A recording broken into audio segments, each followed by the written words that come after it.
पद्मालयां पद्मकरां पद्मपत्र निभेक्षणां वंदे पद्ममुखिं देवीं पद्मनाभ प्रियाम्यहम्। अर्थात कमल के आसन वाली, कमल जैसे हाथों वाली, कमल के पत्तों जैसी आंखों वाली, कमल जैसे मुख वाली और भगवान विष्णु की प्रिय देवी हम सब आपकी वंदना करते हैं। दीपावली को मां लक्ष्मी की विशेष पूजा अर्चना का त्योहार माना जाता है। मान्यता है कि इस दिन मां लक्ष्मी अपने भक्तों को धन, वैभव, संपन्नता का आशीर्वाद देती हैं। कमल का फूल मां लक्ष्मी का आसन है जिस पर वो विराजमान होती हैं। इसीलिए मां लक्ष्मी को खुश करने के लिए उनके भक्त पूजा अर्चना में कमल के फूल का उपयोग करते हैं। कमल के फूल का धार्मिक महत्व तो है ही, लेकिन इसके साथ ही इसे भारत के राष्ट्रीय पुष्प होने का गौरव भी प्राप्त है। तो आज हम जानेंगे कमल के बारे में, बात होगी इसकी खेती और इसके आर्थिक महत्व की। तो आइए जानते हैं कि कमल के फूल में वो कौन सी खूबियां हैं जो इस पुष्प को कमल से कमाल बनाती हैं। नमस्कार, आप देख रहे हैं दूरदर्शन किसान। मैं हूं मोनालिसा, स्वागत करती हूं आप सभी का खास कार्यक्रम कृषि विशेष में।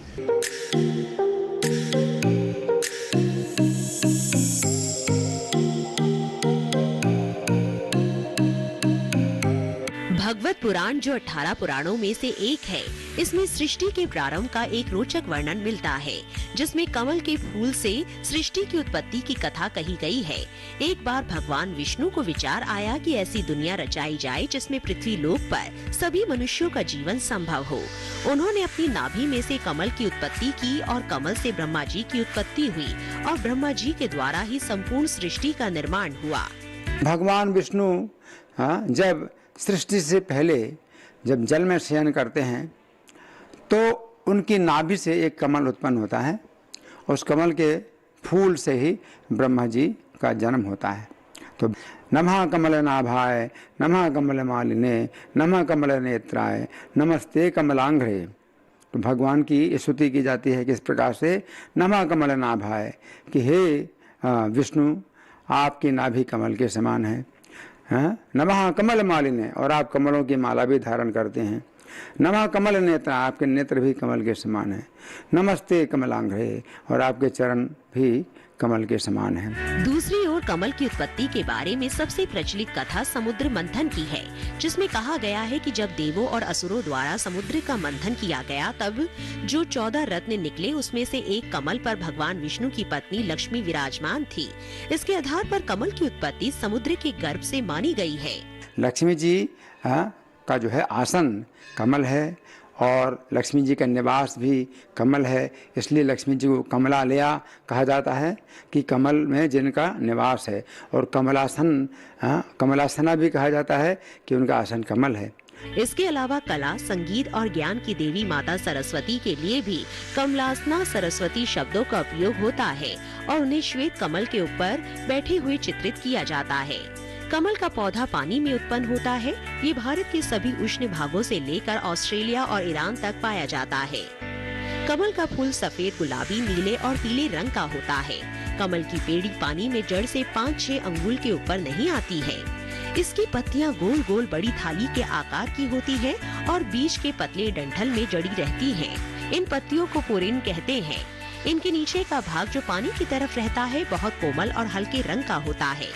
कमल चैत बैसाख में फूलने लगता है और सावन भादो तक फूलता है। फूल लंबे डंठल के सिरे पर होता है और डंठल या नाल में बहुत से महीन छेद होते हैं। डंठल का नाल तोड़ने से महीन सूत निकलता है, जिसे बटकर मंदिरों में जलाने की बत्तियां बनाई जाती हैं। प्राचीन काल में इसके कपड़े भी बनते थे। वैद्यक में लिखा है कि सूत के कपड़े से ज्वर दूर हो जाता है। कमल की कली प्रातः काल खिलती है। सब फूलों की पंखुड़ियों या दलों की संख्या समान नहीं होती। पंखुड़ियों के बीच में केसर से घिरा हुआ एक छत्ता होता है।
जर्मनी के भागों में मिलता है।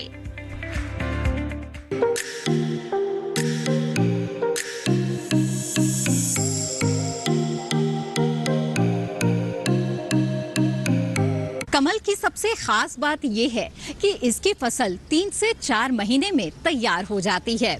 इसी वजह से किसान इसे कम लागत में अधिक कमाई देने वाली फसलों में गिनते हैं। तो आइए जानते हैं कि कमल की खेती का क्या तरीका है। कमल की खेती 2 तरीकों से की जा सकती है।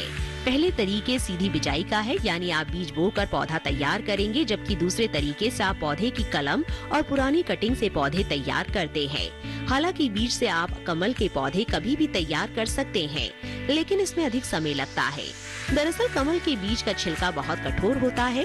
बीज से पौधे को तैयार करने के लिए आपको सबसे पहले बीज को अंकुरण के लिए तैयार करना होगा। वहीं कलम से पौधे तैयार करने के लिए आपको सबसे पहले कलम की जड़ से स्वस्थ कटिंग को निकालना होगा। कटिंग से कमल के पौधे तैयार करने के लिए आपको कुछ विशेष सावधानियां बरतनी होगी। सेठपाल सिंह सहारनपुर उत्तर प्रदेश के प्रगतिशील किसान हैं। इन्हें अलग अलग तरह की खेती करने का शौक है। फसल विविधीकरण के लिए इन्हें 2022 में पद्मश्री पुरस्कार से सम्मानित किया गया। 2018 से ये कमल की खेती भी कर रहे हैं। संयोग देखिए, पद्मश्री में पद्मा का अर्थ भी कमल ही होता है। हम लोगों ने अपने खेत में कृषि विविधीकरण को अपनाया है। कृषि विविधीकरण के रूप में हम लोगों ने गेहूं, गन्ना, धान, सब्जी की फसलें, दलहन, तिलहन और नॉर्मल खेत में सिंघाड़े की खेती, कमल की खेती, बागवानी, इन सब को हमने अपनाया है। और इसमें सबसे पहले हम लोगों ने जीरो टिलेज को अपनाया, SRI मेथड को अपनाया, DSR को अपनाया, फसल अवशेष प्रबंधन को अपनाया, जैव उर्वरक का इस्तेमाल किया। और उसी क्षेत्र में हम लोगों को फिर जिला स्तर से, मंडल स्तर से, प्रदेश स्तर से और राष्ट्रीय स्तर के कई सारे पुरस्कार हमें मिले हैं। ICR, IRI ने हमें इनोवेटिव फार्मर का अवार्ड, फेलोशिप का अवार्ड और उसके बाद 2021 में भारत सरकार ने हमें पद्मश्री का पुरस्कार दिया है। तो ये कृषि विविधीकरण को अपनाएं, फसल चक्र अपनाएं और पशुपालन के रूप में, मशरूम के रूप में, वैल्यू एडिशन के रूप में। और हम किसान भाई अपनी आय को 2 गुनी नहीं 3 गुनी 4 गुनी तक बढ़ा करके एक अच्छा जीवन यापन करके देश में अपना योगदान बढ़ाएं। कमल के पौधों को उगाने के लिए आपको उच्च गुणवत्ता के बीजों की जरूरत होगी। कमल के बीजों के अंकुरण में समय कम करने के लिए आप इसके बीजों को थोड़ा सा घिस लेंगे और फिर पानी के बर्तन में डुबोकर कुछ समय के लिए छोड़ देंगे। जब बीज फूलने लगे तो समझ लीजिए कि वो उगने के लिए पूरी तरह से तैयार है। बीज का अंकुरण हो जाने के बाद किसी भी बर्तन या टंकी के अंदर काली चिकनी मिट्टी को नीचे की तरफ फैलाकर मिट्टी में अंकुरित बीज को हल्का दबाकर छोड़ देना चाहिए। कमल के बीज के अंकुरित होने के बाद इसकी देखभाल बहुत जरूरी है। अगर सही समय पर इसकी देखभाल नहीं करेंगे तो पौधों के खराब होने की संभावनाएं बढ़ जाती है। पौधे को बेहतर स्थिति में बनाए रखने के लिए आपको हर 15 से 20 दिनों के अंतराल पर टंकी का 1/3 से 1/4 पानी बदलते रहना चाहिए। जो भी पत्तियां खराब हो जाती हैं, उन्हें पानी से निकालते समय पानी से साफ करते रहना चाहिए। हालांकि जल को शुद्ध बनाए रखने के लिए आप पानी में छोटी छोटी मछलियां भी छोड़ सकते हैं। तालाब और टंकी के आकार के आधार पर बड़ी मछलियों को भी छोड़ा जा सकता है। मछलियों को छोड़ने से टंकी या टब का पानी साफ हो जाएगा। कमल की खेती हम नॉर्मल खेत में कर सकते हैं, तालाब में कर सकते हैं। कमल एक ऐसा फसल है जिसमें हमें 3-4 तरह से लाभ मिलता है। सबसे पहले तो जब हम कमल की रोपाई करते हैं तो कमल की रोपाई करने के बाद हमको उसमें से जो हमारा पहले पुष्प मिलता है, पुष्प के बाद उसमें से जो बीज को हम कमल गट्टा बोलते हैं, कमल गट्टा मिलता है। फिर उसमें कमल ककड़ी मिलती हैं। जो इसका तीनों चीज का इसका बहुत अपने आप में महत्व है। इसका पत्ता बहुत चौड़ा होता है ऊपर से, और जैसे इसका पत्ता चौड़ा होता है, पत्ते के नीचे से फिर उसके कमल निकलता है। चूँकि कमल ये पत्ता बड़ा है, प्रकाश संश्लेषण से ज़्यादा भोजन पत्ता बनाता है और फिर इसके बराबर से फूल निकलता है। और इसकी जड़ जो एक जड़ से आगे जाकर के निकलती है, लगभग 1 से 1.5 फीट लंबी जाकर के फिर एक पौधा बाहर निकलता है। तो और उससे आगे फिर जड़ चलेगी, फिर पौधा बाहर निकलेगा। तो इस तरीके से इसका पूरे खेत में उसका जाल की तरह से इसका फैल जाता है जड़ों का, और वो जड़ें जितनी हैं वो सारी की सारी कमल ककड़ी के रूप में इस्तेमाल होती हैं। पौधे को बेहतर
हैं। इसके बीजों का गुच्छा भी पौधों पर ही तैयार होता है। सबसे ज्यादा जो हमारा राज्य है उत्पादकता के क्षेत्र में, बिहार में बहुत बड़े क्षेत्र में होता है। उसके बाद हमारे उत्तर प्रदेश में भी है। दूसरी जो हमारे पूर्वोत्तर के राज्य हैं छोटे छोटे, जहाँ से पानी की समस्या, वहाँ पे भी काफ़ी होता है। और इसको उत्तर भारत में से लेकर के दक्षिण भारत तक सब जगह हम इसकी खेती कर सकते हैं। कृषि विशेष में फिलहाल वक्त हो चला है एक छोटे से ब्रेक का। ब्रेक के बाद भी कमल से जुड़ी हुई कई और रोचक जानकारियां हम आपके लिए लेकर आएंगे। आप बने रहें दूरदर्शन किसान पर।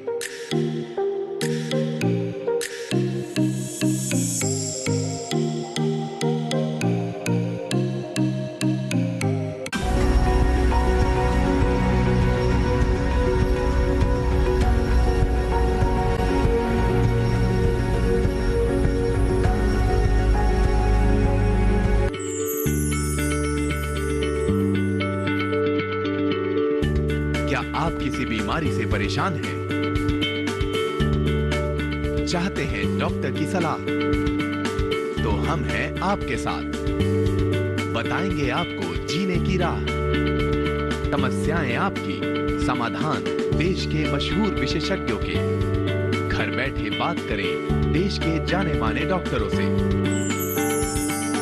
हमारे लाइव प्रोग्राम स्वस्थ किसान में हर शनिवार शाम 6 बजे से 7 बजे तक।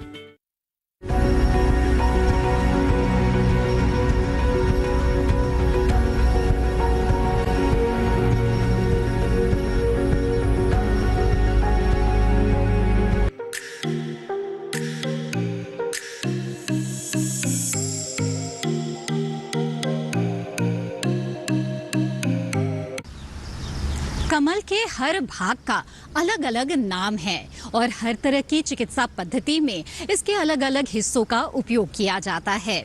अनेक आयुर्वेदिक, एलोपैथिक और यूनानी औषधियों में कमल के अलग अलग हिस्सों का उपयोग होता है। यहाँ तक कि चीन और मलेशिया में भी कमल का उपयोग औषधि के तौर पर किया जाता है। तो आइए जानते हैं कमल के फूलों के उपयोग और कमल ककड़ी के बारे में।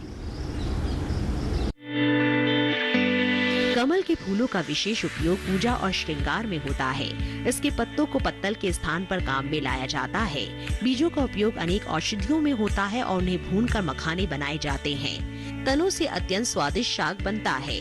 जो इसका बीज है, उसको बीज को जब भूनते हैं, भूनने के बाद वो फूल जाता है, उससे मखाना जो बनता है उसकी भी हम ड्राई फ्रूट्स के रूप में भी इसकी काफ़ी ज़्यादा मार्केट है। तो ये जो कमल है, कमल के पुष्प के रूप में, कमल ककड़ी के रूप में और कमल गट्टे के रूप में हमें काफ़ी ज़्यादा लाभ इसमें मिलता है। इसके अलावा कमल ककड़ी का भी बहुत महत्व है। दरअसल कमल ककड़ी खाने के व्यंजन बनाने में काम आती है, इसे ही कमल ककड़ी कहते हैं। कमल ककड़ी का मतलब कमल की जड़ से है, जिसे खाद्य पदार्थ के रूप में इस्तेमाल किया जाता है और इंग्लिश में इसको लोटस रूट्स और लोटस क्यूकम्बर के नाम से जाना जाता है। कमल ककड़ी सिर्फ हल्के लाल रंग वाली किस्मों में ही पाई जाती है। बेलनाकार और भूरे रंग की जड़ों वाला एक 12 जलीय पौधा जिसे कमल कहा जाता है। कमल ककड़ी इसी पौधे का सुपाच्य प्रकंद या सबटेरेनियन तना होता है। कमल ककड़ी बहुत ही पौष्टिक आहार है, जिसमें कई सारे गुण पाए जाते हैं जो इसको खाने में काम लेने के लिए विशेष रूप से स्वस्थ घटक बनाते हैं। इसके साथ ही कमल ककड़ी प्रोटीन और फाइबर का भी बहुत अच्छा स्रोत है, इसलिए इसका उपयोग बहुत जगहों पर अलग अलग तरह की डिश बनाने में किया जाता है। कमल ककड़ी से कई प्रकार के खाने योग्य व्यंजन बनाए जा सकते हैं, जैसे कमल ककड़ी की ग्रेवी वाली सब्जी, लजीज मसाले लगाकर कमल ककड़ी फ्राई, कमल ककड़ी का अचार, उबालकर कमल ककड़ी की सलाद, कमल ककड़ी के कोफ्ते, फ्राइड कमल ककड़ी रायता।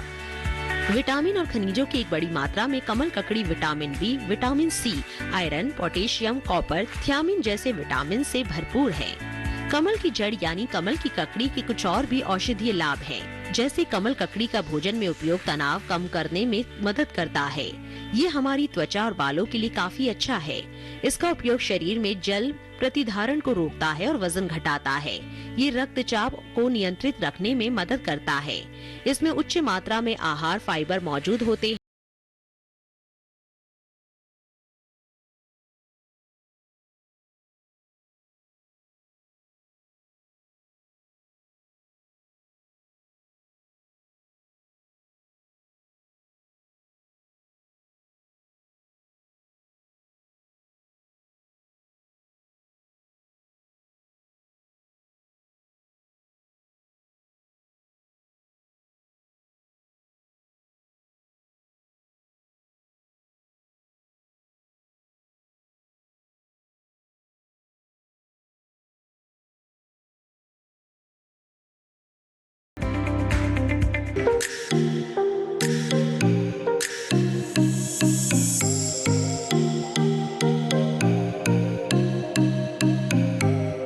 पहले कमल की खेती सिर्फ पोखरों और तालाबों में की जाती थी, लेकिन अब खेती में आ रहे बदलावों के कारण अब इसे खेतों में भी उगाया जा रहा है।